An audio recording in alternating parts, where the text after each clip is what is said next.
Assalamualaikum warahmatullahi wabarakatuh. Apa kabar anak ibu semuanya? Alhamdulillah hari ini hari Senin tanggal 9 Agustus 2021.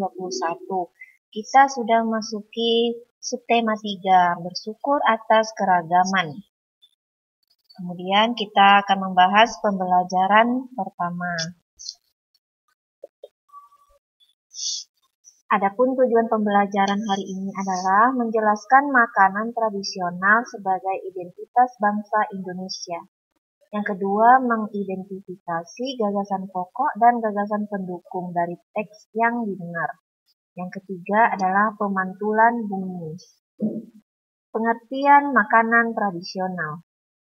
Makanan tradisional adalah makanan dan hidangan yang diwariskan secara turun-temurun atau telah dikonsumsi secara turun-temurun. Makanan tradisional tiap daerah berbeda-beda.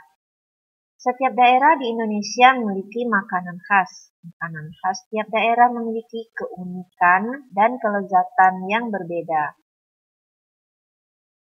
Nah, ini dia anak ibu contoh makanan tradisional. Yang pertama ada gambar empek-empek dari Sumatera Selatan. Sumatera Selatan itu yaitu Palembang ya anak ibu ya. Kemudian ada lagi ayam taliwang dari Nusa Tenggara Barat. Yang ketiga rendang dari Sumatera Barat. Namun rendang ini sudah tersebar di mana saja. Sudah tersebar di setiap daerah. Di setiap daerah itu sudah mengenal yang namanya rendang. Nah, yang ketiga adalah gado-gado.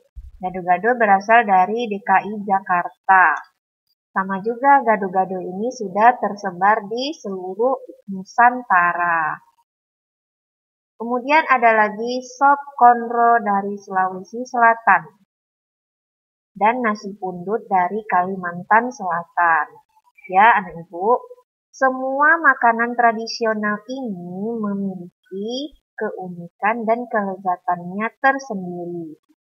Dan rata-rata makanan khas Indonesia itu sudah dikenal oleh bangsa Indonesia seluruhnya dari Sabang sampai Merauke. Ya, dan bahkan sudah dikenal oleh orang luar negeri. Kemudian, mari kita membaca teks tentang kue mochi dari khas Sukabumi. Baik, perhatikan anak ibu, bukunya di halaman 101. Kita akan menyimak bersama-sama ya. Kue mochi banyak dikenal di negara-negara Asia seperti Jepang, Taiwan, Korea Selatan, dan Tiongkok.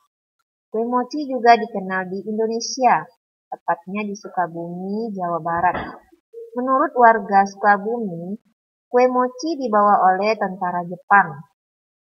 Ada juga yang mengatakan bahwa kue mochi diwariskan oleh warga keturunan Tionghoa di kota Sukabumi.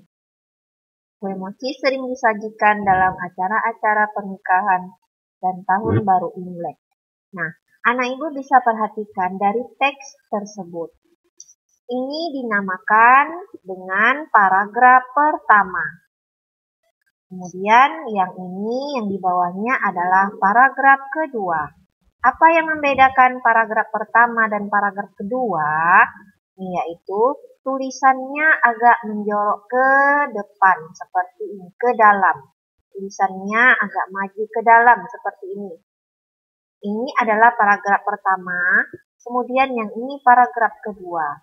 Nah, adapun gagasan pokok dari paragraf pertama yaitu mulai dari kue mochi banyak dikenal di negara-negara Asia seperti Jepang, Taiwan, Korea Selatan, dan Tiongkok. Nah, sampai titik di sini ini dinamakan dengan gagasan pokok. Kemudian gagasan pokok di paragraf kedua. Nih, perhatikan anak ibu ya. Bahan utama untuk membuat mochi adalah tepung ketan yang dilumatkan dan dikukus. Nah, mulai dari sini sampai titik ini dinamakan dengan gagasan pokok. Nah, anak ibu sudah mengetahui ya, ibu akan ulang lagi tentang gagasan pokok dan gagasan pendukung. Gagasan pokok adalah ide pokok yang terdapat dalam sebuah paragraf yang menjadi inti pengembangan dalam sebuah paragraf. Gagasan pokok biasanya terdapat di awal dan di akhir paragraf. Kemudian di sini ada juga gagasan pendukung. Gagasan pendukung adalah pembahasan yang terdapat dalam sebuah paragraf. Gagasan pendukung berupa kalimat penjelas dalam sebuah paragraf. Nah, kita perhatikan teks yang tadi. Gagasan pokok sudah ditemukan, kemudian kalimat-kalimat berikutnya itu disebut gagasan pendukung. Nih, seperti di paragraf 1. Kue mochi juga dikenal di Indonesia, tepatnya di Sukabumi, Jawa Barat. Nah, ini juga termasuk gagasan pendukung. Semua kalimat-kalimat yang berada di setelah kalimat gagasan pokok ini disebut gagasan pendukung. Kemudian di paragraf 1, ini yang pertama ini disebut dengan gagasan pokok. Nah, setelah itu barulah adonan tersebut diisi dengan kacang tanah, sangrai yang dicincang. Ini termasuk dengan gagasan pendukung. Nah, udah jelas ya, nah Ibu ya. Gagasan pendukung adalah pembahasan yang terdapat dalam sebuah paragraf. Nah, kita lanjut dengan pembelajaran yang ketiga, yaitu pemantulan bunyi. Nah, Ibu bisa buka bukunya halaman 102. Pemantulan bunyi. Bunyi dihasilkan oleh benda yang bergetar, yaitu sumber bunyi. Contohnya senar gitar yang dipetik, gamelan yang dipukul, suara pita suara yang terdengar ketika kita berbicara, dan lain-lain. Namun sumber bunyi sangat banyak juga ditemukan di peralatan dapur, seperti gelas dipukul, panci dipukul menggunakan sendok, dan lain-lain. Itu juga termasuk dengan sumber bunyi.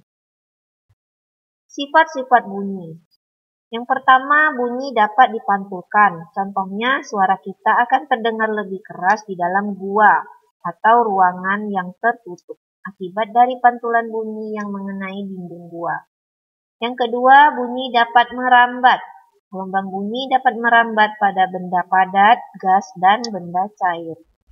Kemudian contohnya adalah kita dapat mendengar bunyi dua batu yang dibenturkan dalam air. Contohnya ombak di pantai ya. Yang ketiga adalah bunyi yang diserap. Bunyi dapat diserap oleh benda lunak seperti busa, gabus, karpet, styrofoam, dan lain-lain. Contohnya, suara dalam ruangan yang dilapisi karpet atau busa tidak terdengar dari luar ruangan. Ruangan kosong. Jika kamu berteriak di ruangan penuh kaca, maka kamu akan mendengar pantulan suaramu. Kemudian ombak.